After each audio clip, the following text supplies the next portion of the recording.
Hello friends, मैं पवन कुमार आपके अपने YouTube channel smart study with Pavan में आपका हार्दिक स्वागत करता हूँ। कल हमारा 75वां स्वतंत्रता दिवस था। आई होप आप सभी लोगों ने सेलिब्रेट किया होगा काफ़ी।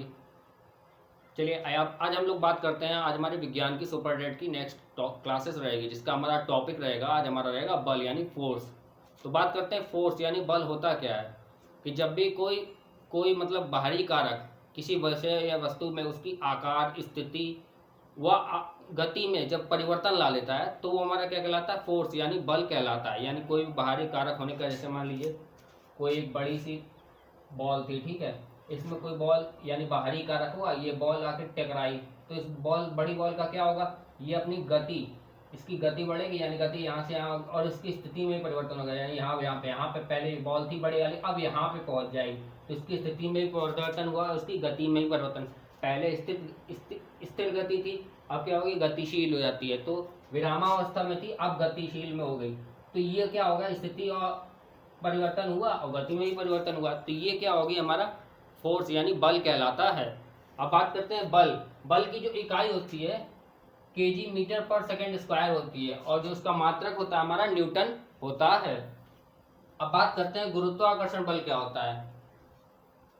किसी भी पिंड, जो भी पिंड हमारे गैलेक्सी में पाए जाते हैं यानी सौरमंडल में, वो पिंड जब एक दूसरे की तरफ आकर्षित होते हैं तो आकर्षण का वह बल हमारा क्या कहलाता है, गुरुत्वाकर्षण बल कहलाता है। जैसे सूर्य हमारा क्या है, एक तारा है, तो सूर्य के चारों तरफ क्या होता है, हमारे ग्रह एक परिपथ में यानी पथ में क्या करते हैं, चक्कर लगाते हैं, तो ये क्या होता है, गुरुत्वाकर्षण बल की वजह से होता है। जैसे हमारे पृथ्वी के चारों तरफ हमारा चंद्रमा चक्कर लगाता है, तो ये क्या होता है, गुरुत्वाकर्षण बल की वजह से ही हमारा क्या होता है, चंद्रमा हमारी पृथ्वी के चारों तरफ चक्कर लगाता है, तो ये हमारा कहलाता है गुरुत्वाकर्षण बल। तो गुरुत्वाकर्षण बल जो हमारा बता रहे हैं, तो ये हमारे बलों के प्रकार में आते हैं। तो बलों के प्रकार मैंने सुपर डेट के एग्जाम के मोटिव के आधार, मतलब एग्जाम के अकॉर्डिंग ही मैंने लिए हैं। जो बलों के प्रकार हैं वो हमने एग्जाम के अकॉर्डिंग लिए, जो सुपर डेट में मेनली पूछे जाते हैं, उसी के आधार पर मैंने बलों के यहाँ प्रकार लिए हैं, और उन्हीं के बारे में मैं इस क्लास में बताऊंगा। तो अब गुरुत्वाकर्षण बल मैंने बता दिया आपको। अब बात करते हैं विद्युत चुंबकीय बल। विद्युत चुंबकीय बल आखिर होता क्या है, किसी वस्तु पर बल लगाना, और यह इस प्रकार का बल है जिसमें दो पोल आकर्षण व प्रतिकर्षण होते हैं, उससे विद्युत चुंबकीय बल कहते हैं, जो विद्युत के कारण क्या होती है, उत्पन्न होती है। यानी इलेक्ट्रिक उत्पन्न होने वाली किसी वस्तु पर, जैसे मान लीजिए बल लगा, ठीक है, इलेक्ट्रिसिटी के कारण किसी वस्तु बल लगा, तो उसमें क्या होगा, इलेक्ट्रोमैग्नेटिक फील्ड, इलेक्ट्रोमैग्नेट यानी विद्युत चुंबकीय क्षेत्र क्या होगा, बन जाएगा। तो इसमें क्या होता है, मूल रूप से हमारे क्या होता है, दो पोल होने चाहिए। अगर वो दो पोल नहीं बनेंगे तो क्या होगा, इलेक्ट्रोमैग्नेटिक फील्ड हमारा जनरेट नहीं होगा। अब बात करते हैं स्थिर वैद्युत बल में। स्थिर वैद्युत बल क्या होता है, जो विद्युत चुंबकीय बल होता है, इन्हीं के दो प्रकार होते हैं, एक होता है स्थिर वैद्युत बल, एक होता है हमारा चुंबकीय बल। तो बात करते हैं स्थिर वैद्युत बल। स्थिर वैद्युत बल क्या होता है, दो स्थिर बिंदु आवेशों के बीच में लगने वाला, बीच में लगने वाला मतलब होता है सेंटर में लगने वाला, दो स्थित आवेशों के बीच में जो सेंटर पे जो बल लगेगा वो हमारा क्या कहलाएगा, स्थिर वैद्युत बल हमारा कहलाता है। इसका फॉर्मूला आता है, जिसको हम लोग स्थिर वैद्युत बल को हमारा कैपिटल ई से दर्शाते हैं, उसका जो फॉर्मूला होता है 1/4 pi e naught into Q1 into Q2। Q1 और Q2 जो हमारा इसमें है वो आवेश है, और जो हमारा R है इन आवेशों के बीच की दूरी यानी डिस्टेंस डिस्टेंस जो होती है आवेशों के बीच की दूरी है, वो हमने R से नोटेट की है, और निर्वात की विद्युतशीलता हमने इसको दर्शाया है। अब बात करते हैं चुंबकीय बल क्या होता है, जिसको हम लोग मैग्नेटिक फोर्स भी कहते हैं। दो चुंबकीय ध्रुवों यानी पोल्स, यानी साउथ पोल जो होता है और नॉर्थ पोल होता है, जिसमें क्या होता है, एक प्रतिकर्षण का काम करता है और हमारा एक क्या होता है, आकर्षण का काम करता है। ये जो पोल्स होते हैं, दो चुंबकीय ध्रुवों के मध्य लगने वाला जो फोर्स होता है, यानी दो पोल्स के लगने वाला जो बीच में फोर्स होता है, वो हमारा क्या कहलाता है, चुंबकीय फोर्स यानी चुंबकीय बल हमारा कहलाता है। यानी इसको मैग्नेटिक फोर्स भी कहते हैं इंग्लिश में, और हिंदी में चुंबकीय बल कहते हैं। इसका फॉर्मूला होता है 1/4 पाई UR। M1 और M2 क्या हमारा ये ध्रुव यानी पोल दर्शाए गए हैं, जिसको साउथ पोल और नॉर्थ पोल इंडिकेट भी कर सकते हो, जिसमें क्या होता है, आकर्षण और प्रतिकर्षण दोनों दर्शाए जाते हैं। अब बात करते हैं M1 और M2 ध्रुव हो गए, और ध्रुवों के बीच की दूरी क्या होगी, हमारी R से डिनोटेड हुई है, और ध्रुवों के बीच माध्य की चुंबकीय शीतलता पे यहाँ पे हमने डिनोट किया हुआ है। अब बात करते हैं पेशी बल। पेशी बल क्या होता है, तो पेशी बल नॉर्मली जीव जंतु जो भी जीवित जीवित जीव है, जैसे मनुष्य हुआ या जंतु हुए, तो जो भी जीवित व्यक्ति या जंतु होते हैं वो क्या करते हैं, पेशी बल का प्रयोग करते हैं चलने दौड़ने फिरने के लिए। इन सभी चीज़ों के लिए, सभी तरह के कार्य करने के लिए क्या करते हैं, पेशी बल का ये होता है, मांसपेशियों से डिपेंड होता है। मांसपेशियों के कारण ये हमारा क्या होता है, पेशी बल डिपेंडेंट होता है। पेशी बल हमारे मांसपेशियों के कारण ही वर्क करता है।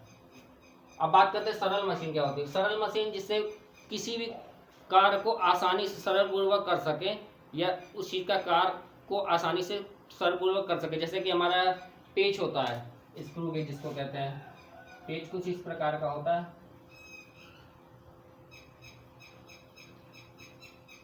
ऐसे करके। तो स्क्रू गेज क्या है, हमारा सरल मशीन का एक सबसे अच्छा उदाहरण होता है पेच। अब बात करते हैं उत्तोलक। उत्तोलक क्या होता है, ये उत्तोलक जो होता है एक सरल मशीन का ही विशिष्ट उदाहरण है। विशिष्ट उदाहरण होता है एक तरह की सरल मशीन की ही माना जाता है। एक ऐसी सीधी अथवा टेढ़ी छड़ जो किसी भी निश्चित बिंदु को पारित स्वतंत्रता पूर्वक घूर्णन के लिए स्वतंत्र, एग्जाम्पल के तौर पर चिमटा, स्रोता या कैंची।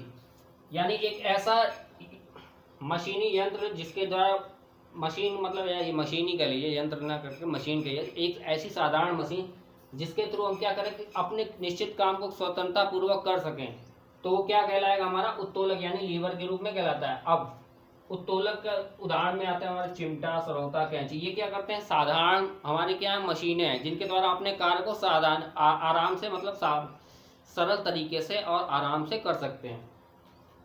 अब बात करते हैं उत्तोलक के क्या होता है, मुख्य रूप से 3 बिंदु होते हैं। इन 3 बिंदु अगर ना होंगे उत्तोलक यानी लीवर में, अगर ये 3 बिंदु नहीं होंगे तो हमारा सरल मशीन यानी उत्तोलक हमारा वर्क नहीं कर सकता।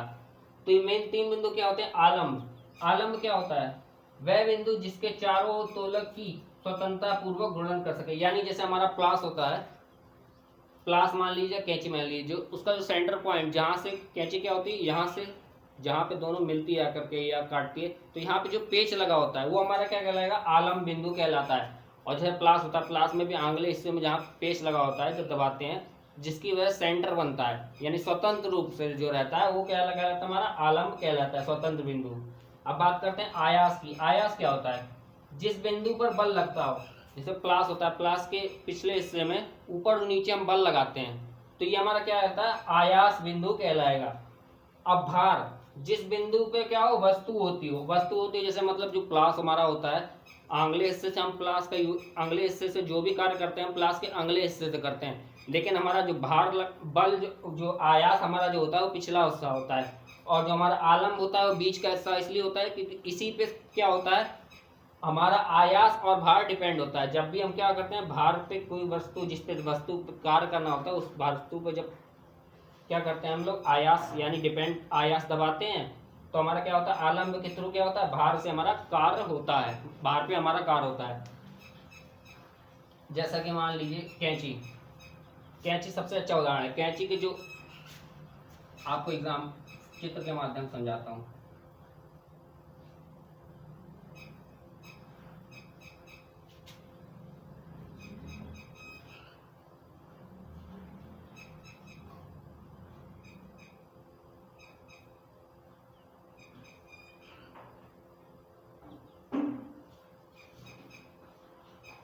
कैंची हमारी कुछ इस प्रकार की होती है।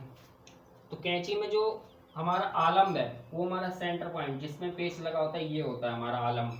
अब बात करें आयास, तो आयास हमारा ये हिस्सा होता है जिसके क्या आप करते हैं, हम किसी बिंदु पे बल लगाते हैं, तो वो हमारा बिंदु, वो हमारा हिस्सा क्या कहलाता है, आयास कहलाता है। अब जिसके द्वारा हम कार्य करते हैं, ये हमारा भार बिंदु कहलाता है, जिसके द्वारा हम कार्य करते हैं। अब बात करते हैं हम, हमारा जो नेक्स्ट टॉपिक है इसी में, जो हमारे उत्तोलक के प्रकार।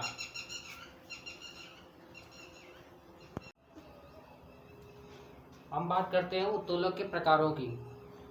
उत्तोलक के जो हमारे प्रकार होते हैं उनमें आते हैं 3 प्रकार मुख्य होते हैं, मतलब 3 ही प्रकार होते हैं उत्तोलक के, हमारे 3 ही प्रकार होते हैं, जिनमें आते हैं प्रथम श्रेणी के उत्तोलक में हमारे आते हैं।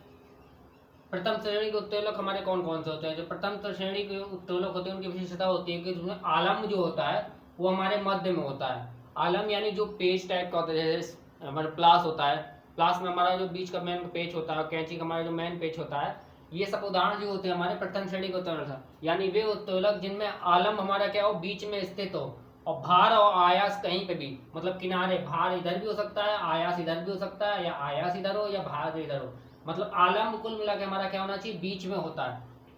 प्रथम श्रेणी के उत्तोलक में आलम्ब हमारा बीच होता है, यानी वह उत्तोलक जो जिसमें आलम्ब हमारा क्या हो, बीच में हो, तो हमारे प्रथम श्रेणी के उत्तोलक कहलाते हैं।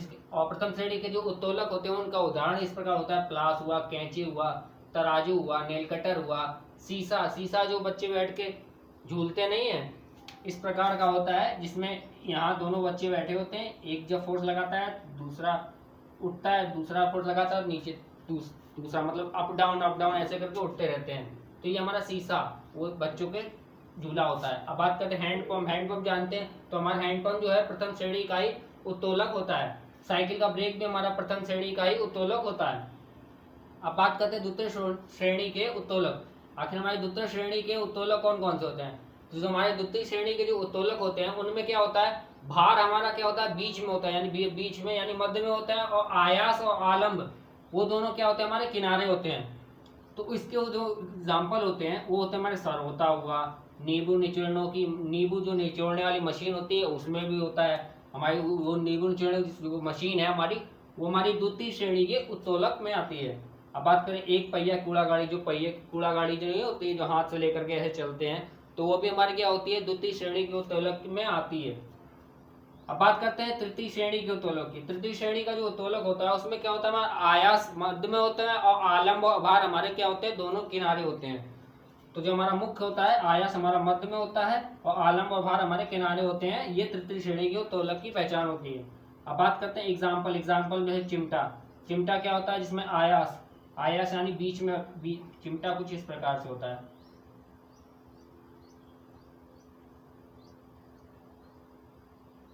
कुछ इस प्रकार से होता है, अच्छे से बना नहीं है, आप लोग माइंड मत कीजिएगा।